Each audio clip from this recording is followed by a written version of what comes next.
Hello, my dear friends. Welcome back to the lecture series of Judicial Examination.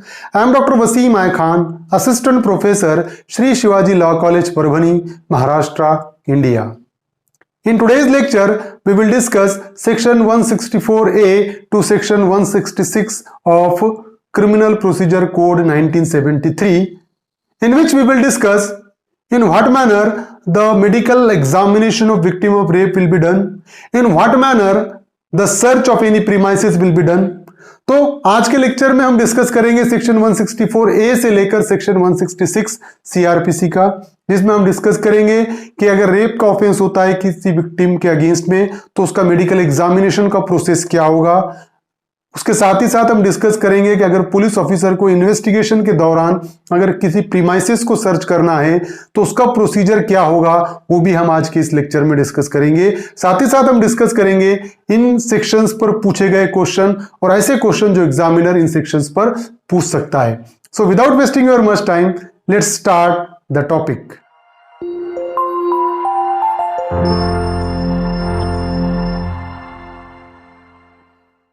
Investigation by police, section 164A to section 166. So section 164A deals with medical examination of the victim of rape. So whenever the offense of rape has been committed, then what will be the procedure of examination of victim of rape, medical examination of victim of rape. जब कभी भी rape का offence होगा तो जो rape की victim है, जो लेडी है, उसका मेडिकल एग्जामिनेशन का प्रोसेस क्या रहेगा, प्रोसीजर क्या रहेगा, सेक्शन 164A में डील किया हुआ है। So when an offence of committing rape or attempt to commit rape is under investigation, so whenever the offense of rape has been under investigation, rape का offence अगर investigation में है, such woman may be examined by medical expert or registered medical practitioner employed in a hospital run by government. So generally, whenever the offense of rape has been committed, the victim of such offense may be examined by a medical expert or especially the registered medical practitioner employed in the hospital which is run by government. तो क्या होगा, जब कभी भी किसी woman के against में rape का ऑफेंस होगा तो उसका मेडिकल एग्जामिनेशन एक्सपर्ट के जरिए होगा या जो रजिस्टर्ड मेडिकल प्रैक्टिशनर है जो कि किसी गवर्नमेंट हॉस्पिटल में नौकरी कर रहा है, रजिस्टर्ड मेडिकल प्रैक्टिशनर, उसके हाथों से, उसके सुपरविजन में रेप के विक्टिम का medical examination होगा, that is mentioned under section 164A. So in absence any medical practitioner with the consent of woman, suppose if there is no medical practitioner in the government hospital, so under such a circumstances any registered medical practitioner can examine the rape of victim. तो अगर for example government hospital में अगर doctor available नहीं है, उस situation में उसके absence में दूसरा कोई registered medical practitioner medical examination करता है। बट अगर दूसरा कोई मेडिकल प्रैक्टिशनर अगर मेडिकल एग्जामिनेशन कर रहा होगा, उसके पहले वो वुमन जिसके अगेंस्ट में ऑफेंस हुआ है उसकी कंसेंट जरूरी है। After obtaining the consent of victim of rape, the registered medical practitioner other than a government hospital can examine her medically. Then such woman shall be sent to the medical practitioner within 24 hours. Suppose if the offense has been committed or whether the offense is known to the police officer within 24 hours from that particular information or from the particular knowledge, the woman and the victim shall be sent to the medical practitioner. तो जब कभी भी for example offence होने के 24 घंटे के अंदर woman को मेडिकल एग्जामिनेशन के लिए भेजा जाएगा या पुलिस को इंफॉर्मेशन जब मिली उसके 24 आवर्स के अंदर उस वुमन को जिसके अगेंस्ट में रेप का ऑफेंस हुआ है उसको मेडिकल एग्जामिनेशन के लिए भेजा जाएगा। Shall examine the woman and prepare the report. So whenever any woman is sent to the registered medical practitioner, it will be the duty of that registered medical practitioner to examine the woman and prepare the report. तो जैसा ही medical examination के लिए registered medical practitioner के पास किसी woman को ले जाया जाएगा तो उसकी ड्यूटी है कि वो इमीडिएटली उसका मेडिकल एग्जामिनेशन करे और रिपोर्ट प्रिपेयर करे। In that particular report, what should be the particulars? Particulars क्या क्या होना चाहिए? The first one is the name and address of woman brought. तो पहला जो रहेगा कि the name and address by whom the woman is brought, जिसने वुमन को लेकर आया मेडिकल एग्जामिनेशन के लिए उस पर्सन का नाम और उसका address. The age of woman, woman का एज, नाम, वुमन का भी नाम रहेगा, उसके एड्रेस रहेगा, वुमन का एज रहेगी। The description of material taken, the description of material taken, तो क्या मटेरियल उसके पास से लिया गया है डीएनए पर्पस के लिए, whether it may be mark of injury, semen, whatever it may be. जो डिस्क्रिप्शन, जो एग्जामिनेशन के लिए लिया गया मटेरियल है वो मेडिकल एग्जामिनेशन रिपोर्ट में आना जरूरी है। Mark of injury if any mark of injury found on the body of victim, the mark of injury must be mention in the medical examination report. तो मेडिकल एग्जामिनेशन रिपोर्ट में mark of injury भी mention करना पड़ेगा। General mental condition of the woman, woman की general mental condition क्या थी, that is to be mentioned, वो mention करना पड़ेगा कि at the time of medical examination what was the mental condition of woman, mental condition woman की क्या थी मेडिकल एग्जामिनेशन रिपोर्ट में मेंशन करना पड़ेगा।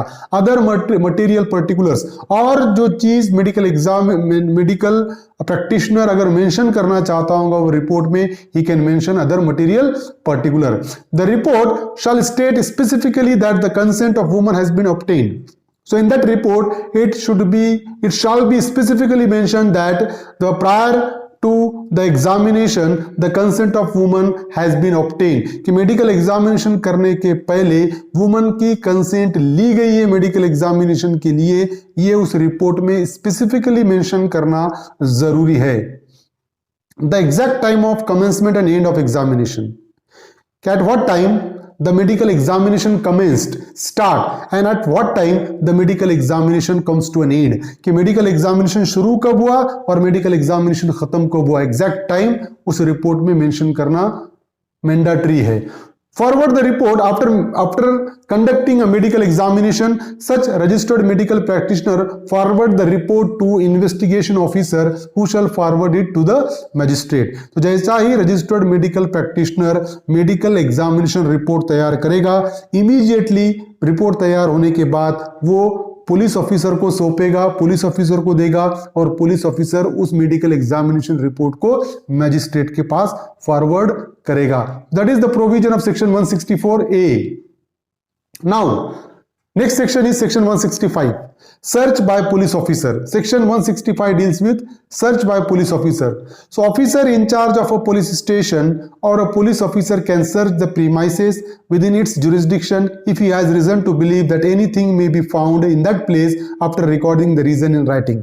so if the police officer investigating any matter can search any premises if he is having any doubt regarding that he may found any article on that particular place। so after mentioning the reason he can conduct a search of that particular premises। अगर police officer को ये लगता है कि ये particular premises है और ये प्रीमाइसेस को सर्च किया जाए, अगर इसकी तलाशी ली जाए तो हमको कुछ ना कुछ एविडेंस यहां से मिल सकता है, तो ऐसा रीजन मेंशन करके वो पुलिस ऑफिसर उस प्रीमाइसेस को सर्च कर सकता है। पुलिस ऑफिसर को पावर है सेक्शन 165 में। A police officer proceeding under subsection 1 shall if practicable conduct the search in person। समझ रहे हो कि पुलिस ऑफिसर जो सेक्शन 165 सब क्लॉज 1 में प्रोसीड कर रहा है तो प्रैक्टिकेबल ये है कि वो खुद सर्च करे उस प्रीमाइसेस को।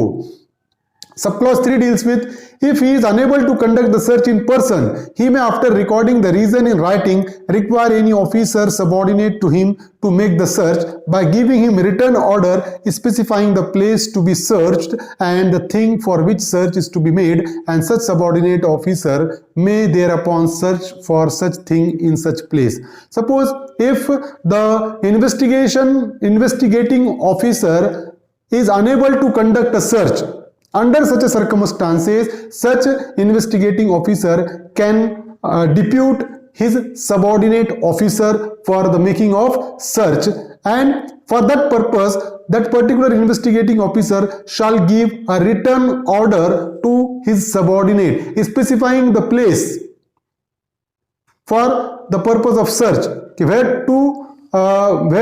the search should be conducted, कि कहां सर्च होगी वो प्लेस और क्या चीज के लिए सर्च करना है ये मेंशन करेगा। समझ रहे हो कि शुरुआती में सबसेक्शन 1 में हमने देखा कि अगर कोई पुलिस ऑफिसर इन्वेस्टिगेटिंग ऑफिसर को लगता है कि यहां से एविडेंस मिल सकता है प्रीमाइसेस से, तो वो खुद सर्च कर सकता है। सब क्लॉज 2 ये कहता है कि प्रैक्टिकेबल ये है कि वो पर्सन खुद सर्च करे, उस इन्वेस्टिगेटिंग ऑफिसर खुद सर्च करे। लेकिन सब क्लॉज 3 ये प्रोविजन मेंशन करता है कि इन्वेस्टिगेटिंग ऑफिसर अगर खुद सर्च नहीं कर सकता है, कुछ प्रॉब्लम है उसको कि वो सर्च नहीं कर सकता, उस सिचुएशन में वो क्या करेगा, एक अपने सबऑर्डिनेट को रिटर्न ऑर्डर देगा और वो बताएगा प्रीमाइसेस के कौन से प्लेस को सर्च करना है और किस चीज के लिए सर्च करना है, और ये रिटर्न ऑर्डर के चलते उसका सबऑर्डिनेट भी सर्च कंडक्ट कर सकता है। Sub clause 4 deals with the provision of this code as to search warrants and the general provision as to searches contained in section 100 शall so far as may be apply to a search made under this section। तो section 100 में जो जो provision है search के, the same provision will be applicable in such a case। अब अगर कोई प्रीमाइसेस को सर्च करना है तो फॉर एग्जांपल अगर पर्दा नशी वुमन है उस प्रीमाइसेस में, तो उसको अपॉर्चुनिटी देना पड़ेगा उसको बाहर निकलने के, और उसको बाहर निकलने के बाद ही सर्च कंडक्ट करना पड़ेगा। अगर कोई पर्सन सर्च करने नहीं दे रहा है, अगर वो रेजिस्ट कर रहा है, रोक रहा है पुलिस ऑफिसर को, तो पुलिस ऑफिसर उस सिचुएशन में फोर्स भी यूज कर सकती है। ये सब प्रोविजन सेक्शन 100 सीआरपीसी में मेंशन किया हुआ है। तो सर्च करने के लिए पुलिस फोर्स भी अप्लाई कर सकती है, पर्दानशी वुमन को अपॉर्चुनिटी भी देना पड़ेगा बाहर निकलने की, उसी के बाद सर्च करना पड़ेगा। Sub clause 5 deals with copies of any record made under subsection 1 और subsection 3 shall forthwith be sent to the nearest magistrate and the owner or occupier of the place searched shall and on application be furnished free of cost with a copy of the same by the magistrate। समझ रहे हो कि जब भी search conduct करने के बाद वो जो पुलिस ऑफिसर जिसने सर्च किया है, अगर उसको कोई चीज मिलती है वहां पर, तो उसकी एक कॉपी तैयार करेगा और वो नियरेस्ट मैजिस्ट्रेट को फॉरवर्ड करेगा।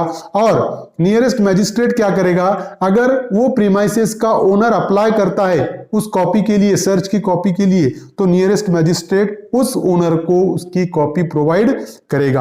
That is provision of section 165।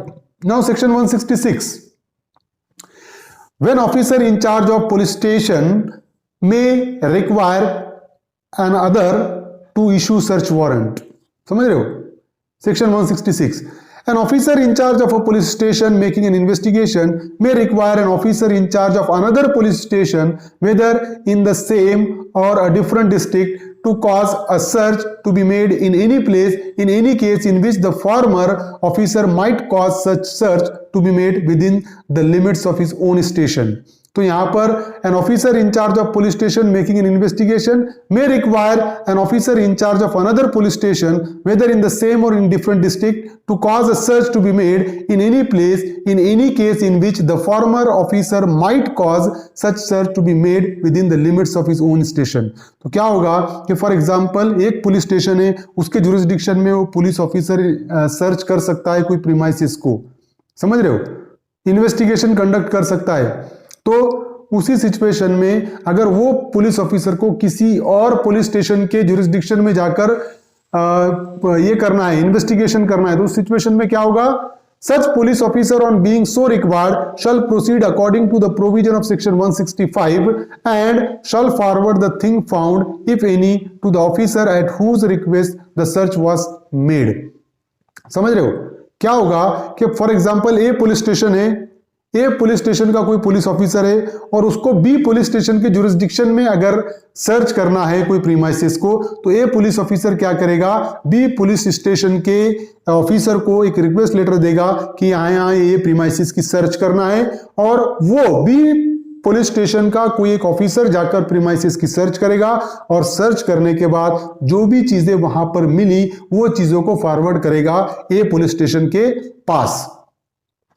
Subclause 3 deals with whenever there is a reason to believe that the delay occasioned by requiring an officer in charge of another police station to cause a search to be made under subsection 1, it shall be lawful for an officer in charge of a police station to search any place in the limits of another police station in accordance with the provision of section 165 as if such place were within the limits of his own police station। Suppose if the police officer felt that the delay may cause by requiring an officer in charge of another police station. अगर police officer को लगता है कि for example A police station के police officer को लगता है कि बी पुलिस स्टेशन को हम रिक्वायरमेंट भेजेंगे कि आपके प्रीमाइसेस में ये प्लेस में सर्च करना है, ये प्रोसीजर में देर हो सकती है, तो उस सिचुएशन में क्या हो सकता है, ए पुलिस स्टेशन का ऑफिसर बी पुलिस स्टेशन के जुरिस्डिक्शन में जाकर सर्च कर सकता है। किस तरीके से, जो सेक्शन 165 में देखा हमने कि वो सर्च करेगा, वहां पर जो चीजें मिली उसकी एक रिपोर्ट तैयार करके नियरेस्ट मैजिस्ट्रेट को भेजेगा। सब clause 4 deals with any officer conducting a search under subsection 3 shall forthwith send notice of the search to the officer in charge of police station within the limits of which such place is situate and to the nearest magistrate। जब कभी भी दूसरे police station के jurisdiction में जाकर अगर कोई officer search करेगा तो वहां के पुलिस स्टेशन का जो ऑफिसर इंचार्ज है उसको एक नोटिस देगा कि मैं यहाँ पर सर्च कंडक्ट कर रहा हूं, और टू द नियरेस्ट मैजिस्ट्रेट, दोनों को, जिस पुलिस स्टेशन के हद्दी में सर्च कर रहा है उसको और नियरेस्ट मैजिस्ट्रेट को एक वो नोटिस प्रोवाइड करेगा। Sub clause 5, the owner or occupier of the place search shall on application be furnished free of cost with a copy of any record sent to the magistrate under subsection 4। अगर subsection 4 में अगर कोई record magistrate को वहां से कोई चीज मिलती है सर्च में और उसकी एक कॉपी, उसका रिकॉर्ड प्रिपेयर करके अगर भेजा गया किसी नियरेस्ट मैजिस्ट्रेट को, तो उसकी एक कॉपी वो प्रीमाइसेस के ओनर को फ्री ऑफ कॉस्ट दी जाएगी। उसको देना जरूरी है फ्री ऑफ कॉस्ट, किसको, ओनर ऑफ प्रीमाइसेस को, जिसकी प्रीमाइसेस सर्च करके वहां से कुछ चीजें रिकवर की गई है। That is the provision of section 166। So we have discuss section 164A, 165 and 166। I hope you understand this topic. If you understand this topic, please subscribe my channel, hit the notification button, hit the like button and share this video with your friends. Thank you very much.